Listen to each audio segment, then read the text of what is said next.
Existe un edificio en el centro de Buenos Aires donde el ascensor tiene un botón que no debería existir, el piso 13. Pero el edificio solo tiene 12 plantas. Cuando presionas ese botón, las puertas se cierran y todo comienza a moverse al revés. Marcos Ferreira entró en ese ascensor hace 5 días buscando a su esposa desaparecida. Cuando salió, tenía 40 años menos. Su ropa estaba intacta, sus recuerdos intactos, pero su cuerpo había retrocedido en el tiempo. Y en su mano llevaba una nota escrita con su propia letra que decía: no subas de nuevo. Ya lo hiciste 30 veces. En la policía encontró las grabaciones de seguridad del edificio y lo que vieron los dejó sin palabras. Marcos aparece entrando al ascensor a las 11 de la noche. Las puertas se cierran. Pasan 5 minutos and 10 en 1 hora. Las puertas no se abren. Entonces revisan la cámara del vestíbulo de hace 3 días y ahí está Elan saliendo del ascensor, con la misma ropa, la misma expresión de terror, pero 20 años más joven. Revisan 2 días antes, está otra vez más joven aún. Revisan hace una semana, hace un mes, hace 6 meses. Marcos Ferreira ha estado saliendo de ese ascensor durante todo el año, cada vez más joven, cada vez más desesperado, y en cada grabación lleva la misma nota en la mano, la misma advertencia escrita por él mismo en un futuro que ya vivió. Porque dentro del piso 3 el tiempo no avanza, retrocede y cada viaje te lleva más atrás, más cerca del día en que todo comenzó. El día en que su esposa presionó ese botón por primera vez y nunca regresó del mismo modo. Pero hay algo que las cámaras no muestran, algo que Marcos descubrió en su último viaje. Dentro del piso 13 hay otras personas, docenas, cientos, todas atrapadas en bucles temporales, todas buscando el mismo ascensor, y todas tienen el mismo rostro que conoce muy bien, el rostro de su esposa en diferentes edades, diferentes versiones, diferentes momentos de su vida, porque ella no desapareció, ella se fragmentó. Y ahora Marcos entiende la verdad. Cada vez que alguien sube al piso 13, no viaja en el tiempo, se divide y crea otra versión de sí mismo en otro momento, y esas versiones quedan atrapadas para siempre, repitiendo el mismo ciclo una y otra vez, intentando encontrar la salida que nunca existió. Y la nota que lleva en la mano no es una advertencia, es una súplica de su yo del futuro que ya lo intentó 1000 veces. Y sabe que no hay escape, porque él no salió del ascensor hace 5 días. Sigue adentro, siempre lo estuvo y siempre lo estará. Hay lugares en las ciudades que parecen existir fuera del mapa, edificios que la gente atraviesa sin mirar, estructuras que llevan décadas en pie, pero nadie recuerda quién las construyó ni por qué. El edificio Montserrat es uno de esos lugares. 12 pisos de concreto gris, en pleno microcentro de Buenos Aires, oficinas vacías en su mayoría, algunos consultorios médicos en desuso, un par de estudios contables que nunca tienen clientes. La gente entra y sale, pero nadie parece quedarse mucho tiempo. Hay algo en el aire de ese lugar, una sensación de estar siendo observado, de que las paredes guardan secretos que no quieren ser descubiertos. El ascensor principal es antiguo, de esos con puertas de reja metálica que crujen al cerrarse. Dentro hay 12 botones numerados, desgastados por el uso, pero si miras con atención en ciertos momentos del día cuando la luz entra de determinada forma a través de la ventana del pasillo, puedes ver algo más, un 13º botón casi invisible, como si alguien hubiera intentado borrarlo, pero no lo hubiera logrado del todo. Vicente Ramos lleva 50 años trabajando como conserje en ese edificio. Ha visto cosas, escuchado historia, conoce cada rincón, cada grieta, cada secreto que los inquilinos intentan ocultar. Pero hay algo de lo que nunca habla. Algo que aprendió en su primer día de trabajo cuando el antiguo conserje le dio una única instrucción antes de desaparecer para siempre. Nunca toques el botón que no tiene número. Y si alguien lo hace, no intentes detenerlo. Ya es demasiado tarde. Durante décadas Vicente ha seguido esa regla. Ha visto personas entrar al ascensor y no salir por la puerta correcta. Ha encontrado notas en el suelo del vestíbulo escritas con caligrafías que reconoce, pero de personas que no deberían estar allí. Ha escuchado voces dentro del hueco del ascensor cuando las puertas están cerradas. Voces que suplican, que advierten, que lloran, pero nunca interviene, porque sabe que el edificio Montserrat tiene sus propias reglas, y quien las rompe, deja de pertenecer a este tiempo. Laura Ferreira era una mujer metódica, bióloga especializada en genética temporal. Su investigación se centraba en organismos que parecían desafiar el envejecimiento, medusas que revertían su ciclo vital, bacterias que reparaban su ADN, regresando a estados anteriores. Estaba obsesionada con la idea de que el tiempo no era una flecha sino un círculo, que todo lo que envejece puede rejuvenecer si se encuentran las condiciones correctas. Su esposo Marcos siempre pensó que era solo teoría, hasta el día en que ella dejó de volver a casa. Fue un martes de junio. Laura tenía una reunión en el edificio Montserrat, un laboratorio farmacéutico en el 8º piso. Estaba interesado en financiar su investigación. Salió de casa a las 9 de la mañana. Llevaba su portafolio de cuero marrón en su teléfono. Su alianza de bodas que nunca se quitaba. Le dijo a Marcos que estaría de vuelta para almorzar. Nunca regresó. Al principio Marcos pensó que la reunión se había extendido. Llamó a su celular en buzón de voz. Volvió a llamar nada. A las 6 de la tarde fue al edificio. Subió al 8º piso. El laboratorio estaba cerrado. Había un cartel de "se alquila" en la puerta.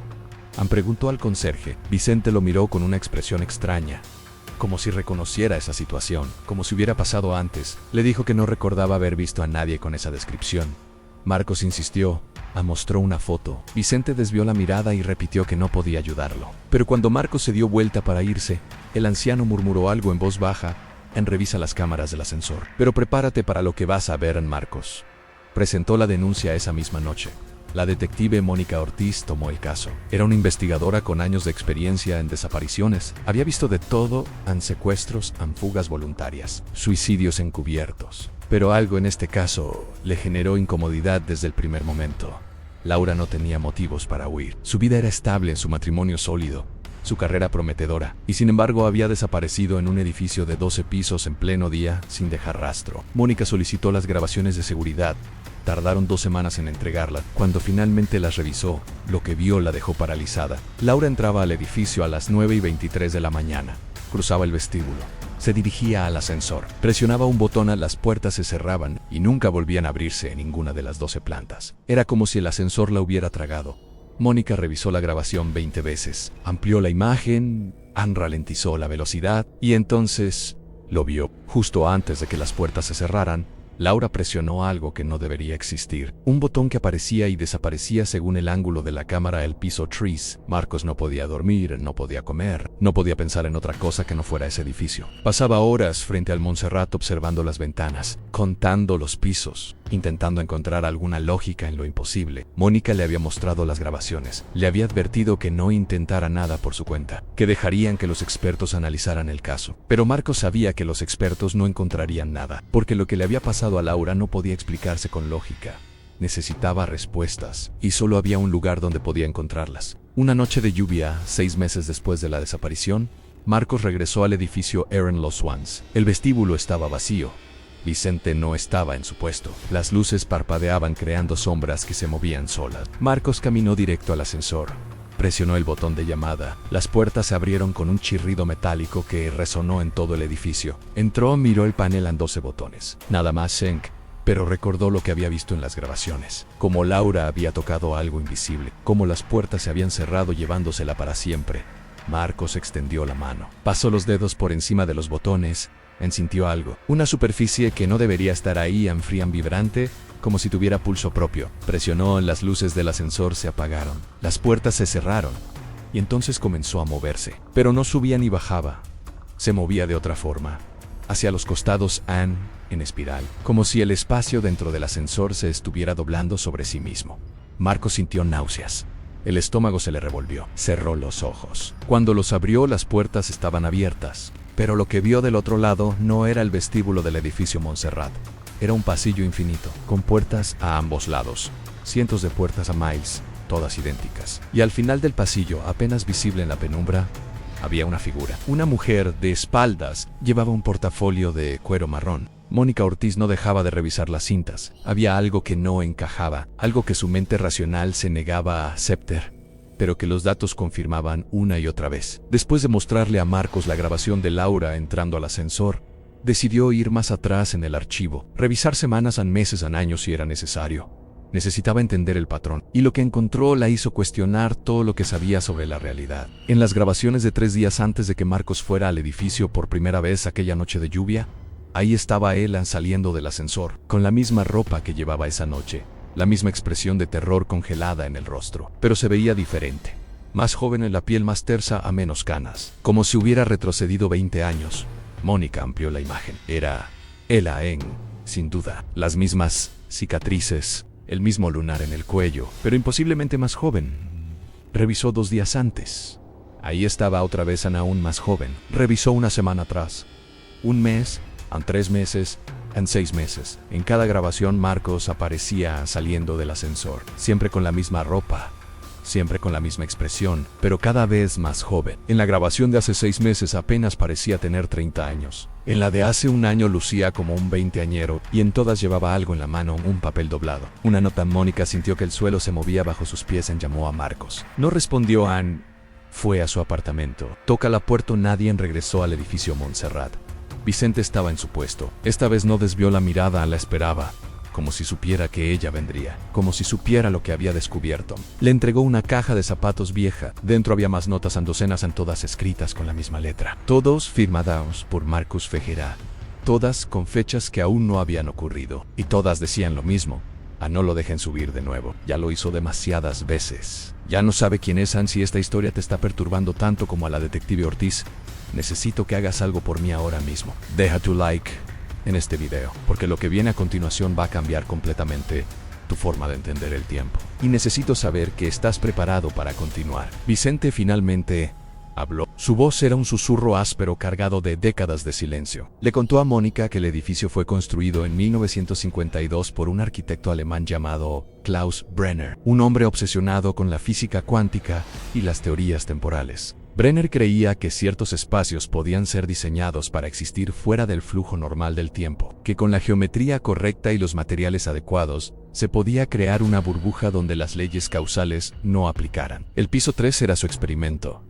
Nunca fue un piso real, era un pliegue, una arruga en el tejido del espacio-tiempo que existía entre el 12º y el primer piso. Un lugar donde el tiempo fluía al revés, donde cada segundo que pasabas te llevaba un día hacia atrás en tu propia línea temporal. Brenner desapareció en 1953, entró al ascensor para probar su teoría y nunca salió. O mejor dicho, salió demasiadas veces. Vicente había visto las fotografías del archivo del edificio. Brenner aparecía en docenas de imágenes a lo largo de los años, siempre más joven, siempre con la misma expresión de horror, siempre intentando advertir a su yo del pasado que no cometiera el mismo error.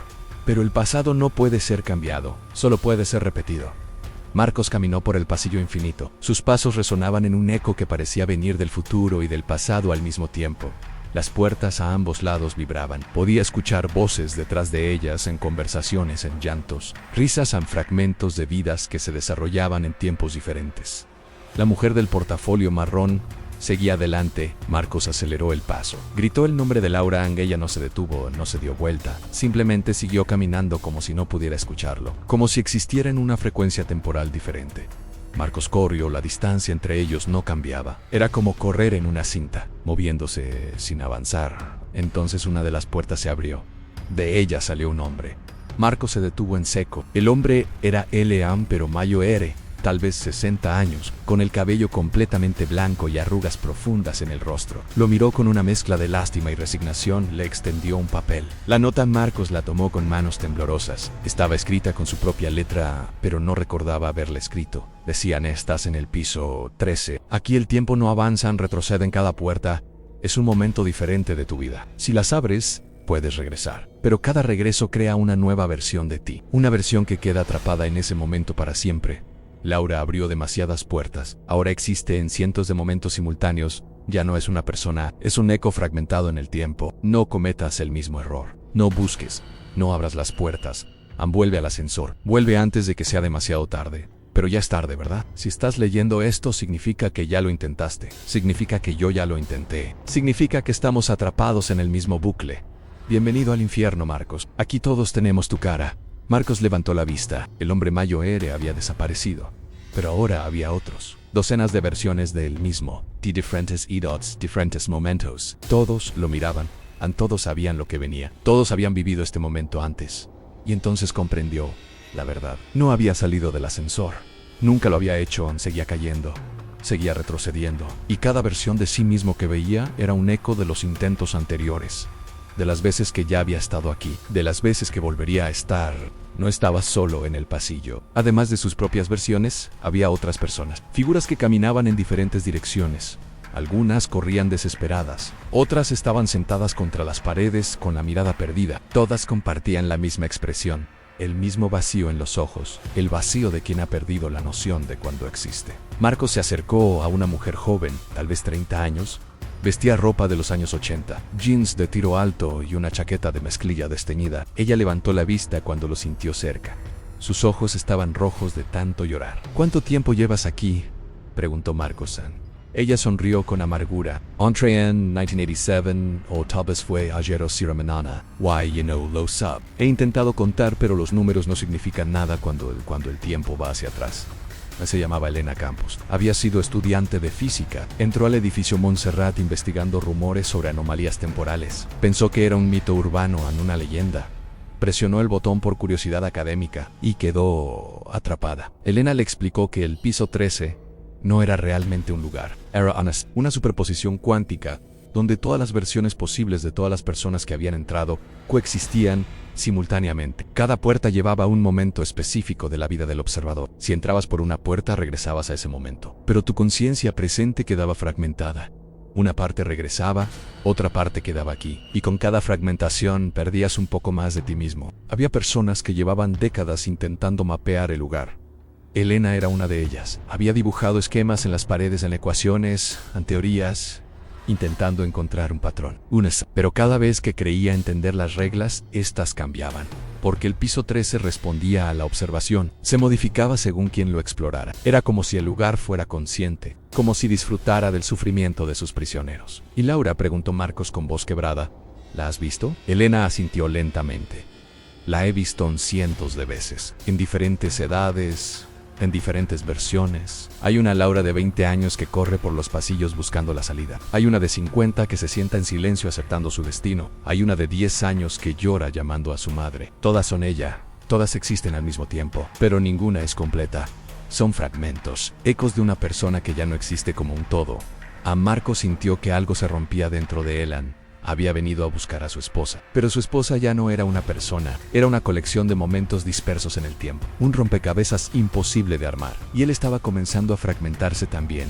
Marcos no sabía cuánto tiempo había pasado. Podían ser horas, en días, en años. El concepto mismo del tiempo se había vuelto líquido, inestable. Comenzó a tener recuerdos que no reconocía, conversaciones que no había tenido, momentos que aún no habían sucedido o que ya habían sucedido demasiadas veces. Vio puertas con su nombre, cada una marcada con una fecha de nacimiento en primer día de escuela, primera vez que conoció a Laura en su boda, la última vez que la vio antes de que desaparecieran, y fechas futuras, fechas que no deberían existir todavía. Su muerte en el funeral, el último pensamiento antes de dejar de existir. Todas las puertas estaban ahí esperando, intentándolo. A Elena le había advertido que no las abriera, que cada puerta era una trampa, pero la tentación era insoportable. Podía regresar, podía volver al día en que Laura le dijo que tenía una reunión en el edificio Montserrat. Podía detenerla, en advertirle, en salvarla.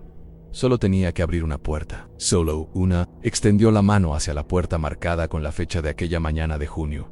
El día que todo cambió. Sus dedos rozaron la superficie. Estaba caliente. Pulsaba como un corazón. Y entonces escuchó su propia voz detrás de él: no lo hagas. Se dio vuelta. Había otra versión de él, el más joven, tal vez 25 años. Con los ojos llenos de lágrimas. Ya lo intenté. Ya lo hice, y solo empeoró las cosas. Porque cuando regresas, creas otra línea. Otra versión de los acontecimientos. Y esa versión también termina aquí. Todas las versiones terminan aquí. No hay escape. Solo hay repetición. Marcos retiró la mano, pero era tarde. El simple acto de tocar la puerta había iniciado algo. La puerta comenzó a abrirse sola, y del otro lado podía ver su apartamento. La cocina Laura preparando café. Era la mañana, la última mañana, y ella estaba a punto de decirle que tenía una reunión. Escucha esto con atención porque es importante. Si has llegado hasta aquí, si esta historia te ha perturbado tanto como a mí al investigarla, entonces tienes que suscribirte a este canal ahora mismo, porque historias como esta, misterios que desafían nuestra comprensión del tiempo y la realidad, son lo que comparto aquí. Y lo que viene en los próximos minutos va a destruir todo lo que creías saber sobre Marcos y Laura. Marcos cruzó el umbral, no pudo evitarlo. La necesidad de ver a Laura una vez más, de advertirlo, de cambiar el pasado, era más fuerte que cualquier lógica. Apareció en su cocina. Todo estaba exactamente como lo recordaba. En el olor del café, la luz de la mañana entrando por la ventana, el sonido de Laura tarareando una canción mientras preparaba el desayuno. Se acercó a ella y extendió la mano para tocar su hombro, pero cuando ella se dio vuelta, algo estaba mal. Sus ojos no lo reconocieron. No inmediatamente hubo un retraso, como si su mente estuviera procesando información de múltiples líneas temporales al mismo tiempo. Marcos, dijo ella, lentamente: ya viniste, ya me advertiste, ya lo intentaste. Y entonces Él lo vio. En el reflejo de la ventana detrás de Laura no estaba solo en la cocina. Había otras versiones de él en docenas en todas, intentando advertir a Laura en todas repitiendo las mismas palabras. Todas atrapadas en el mismo momento, fracasando una y otra vez. Laura se dio vuelta completamente, y Marcos vio que ella tampoco era una sola persona. Su imagen se desdoblaba, se multiplicaba. Había una Laura joven, una Laura vieja, una Laura embarazada, una Laura enferma, una Laura sonriente, una Laura... Todas ocupando el mismo espacio, todas existiendo simultáneamente. Esto es lo que somos ahora, dijo una de las Lauras. Fragmentos, posibilidades colapsadas. Yo entré al piso 13 buscando respuestas sobre la reversión temporal, y encontré más de lo que esperaba. Encontré que el tiempo no es lineal, que cada decisión crea una rama, y que en el piso 13 todas las ramas existen juntas. Soy todas las versiones de mí misma, todas las posibilidades, todas las futuros y pasados, y tú también lo serás pronto. A Marcos retrocedió. Intentó salir por la puerta, pero la puerta ya no estaba. Solo había más puertas, infinitas puertas, y detrás de cada una había otra versión de este momento. Otro intento fallido, otra repetición del mismo error. Elena había estado observando desde el pasillo. Había visto a Marcos cruzar el umbral, había visto cómo se fragmentaba, y sabía que ahora ya no había vuelta atrás. Pero había algo que Marcos necesitaba saber, algo que ella había descubierto después de décadas atrapada en aquel lugar. La nota que Marcos llevaba en la mano no era una advertencia, era una instrucción. El edificio Montserrat había sido diseñado por Klaus Brenner como un experimento, pero no un experimento sobre viajes en el tiempo, era un experimento sobre conciencia. Brenner creía que la conciencia humana era lo único que realmente experimentaba el tiempo, que el pasado y el futuro existían simultáneamente y que solo nuestra percepción limitada nos hacía creer en un flujo lineal. Quería probar que si removías esa limitación perceptual, si forzabas a una conciencia a experimentar todos sus momentos al mismo tiempo, esa conciencia se expandiría, evolucionaría, se convertiría en algo más. El piso 13 era la trampa, pero también era el propósito. Cada persona que entraba no quedaba atrapada por accidente. Quedaba atrapada porque el edificio las estaba procesando, fragmentando, recombinando, intentando crear una nueva forma de existencia. Una forma donde pasado, presente y futuro fueran uno solo. Las notas que Marcos había estado encontrando no venían de su yo del futuro intentando advertirle, venían de todas sus versiones intentando comunicarse entre sí, intentando coordinar, intentando completar el proceso que Brenner había iniciado hacía décadas, y estaban cerca de lograrlo.